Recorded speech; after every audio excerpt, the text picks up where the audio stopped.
اور آخر میں اس بات کو یہیں پر ختم کرتا ہوں کہ جب حضرت سیدنا امام حسین رضی اللہ تعالیٰ عنہ کا سر مبارک جو ہے نا یزید پلیت جب لے کر جا رہے تھے تو راستے سے ایک راہب نے دیکھا جو نصرانی تھا، تو انہوں نے کہا کہ بدبختو تم لوگ کے لیے جو ہے نا بدبختی ہو، اگر تم لوگ راضی ہو جاؤ مجھے یہ سر صرف ایک رات کے لیے دے دو تو میں تمہیں کیا 10,000 اشرفیاں دیتا ہوں، 10,000 اشرفیاں دیتا ہوں، اور یہ سر جو ہے نا صرف مجھے ایک رات کے لیے دے دو تاکہ میں اپنے پاس رکھ سکوں۔ دیکھیں اس کی خوش قسمتی، اللہ تبارک و تعالیٰ کے جو ہے نا محبوبوں سے، نمازیوں سے،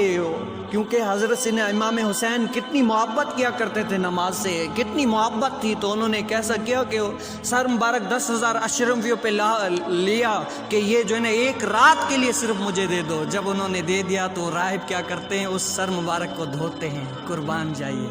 کیا کرتے ہیں، سر مبارک کو دھو کر اس پہ عطر لگا کر پوری رات دیکھتے ہیں تو ان کے گھروں میں جو ہے نا نور کی تجلیاں نکلتی ہوں گی۔ کیسا عالم ہوگا، سبحان اللہ،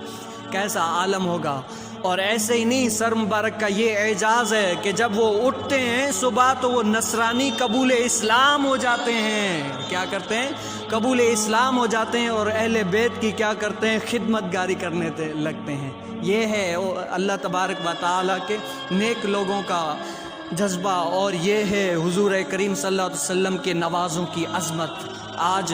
یزیدی کو کوئی اپنا نام بھی نہیں لیتا، اپنے بھی نہیں لیتے، لیکن حضرت سیدنا امام حسین جو ہے نا سر کٹا کے بھی آج بھی زندہ ہیں، کل بھی زندہ ہیں، اور تا قیامت تک زندہ ہی زندہ رہیں گے۔ الحمدللہ ہم اہل بیت سے محبت کرنے والے، میں آپ کو بھی یہی درس دوں گا، سننے والے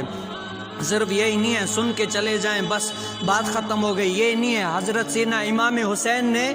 اپنا سر جو ہے نا نیزے پر رکھا اور تلواروں تیروں کے بیچ میں بھی نماز پڑھی۔ آج میں اور آپ غور کر لیں کہ ہم نے کتنی نمازیں پڑھی ہیں، اپنے رب تعالیٰ کو کتنا راضی کیا ہے۔ میں اور آپ اپنے غور کریں کہ ہم دیکھیں کہ ہم نے اوپر کتنا نماز سے محبت کی ہے۔ وہ نماز ایسی ادا کر کے گئے کہ تا قیامت تک کوئی ادا نہیں کر سکتا۔ حسینی نعرہ لگانے والے صرف حسینی کہنے سے جو ہے نا نہیں ہوتا، حسینی عمل سے ہوتا ہے۔ اپنے عمل کو سنواریں، اور نماز کے آج سب آپ نیت کریں کہ انشاءاللہ آج جو ہے نا ہماری ایک نماز بھی قضا نہیں ہوگی، سارے نیت کریں انشاءاللہ عز و جل۔